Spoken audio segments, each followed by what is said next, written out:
Hi guys, welcome back to my channel. Today I'm going to show you how you can upgrade the Walker Trace level. This is the event of Dragonheir Silent Guts. So I made this video for a beginner or new into this game. Let's tap this one. But firstly you have to go to the camp. And after you are in the camp like this, I'm in the camp right now.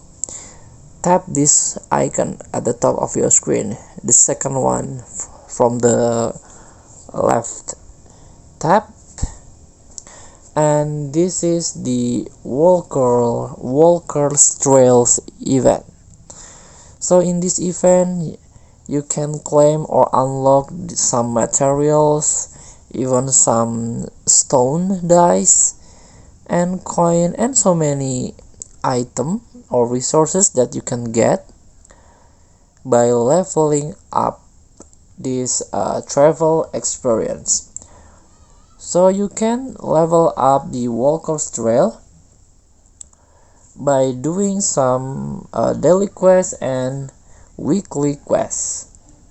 For example, complete one horn summoning, you can get 25 travel experience. To upgrade Walker's Trace level, this one. And you can also unlock extra reward by top up the game. And also you can tap this information for the rule description or the detail of this event. So thank you for watching. Do this quest every day to get some resource, some rewards. It's pretty useful for this game. Thank you for watching. Don't forget to comment, like, and subscribe. Also click the next button below. Enjoy the game.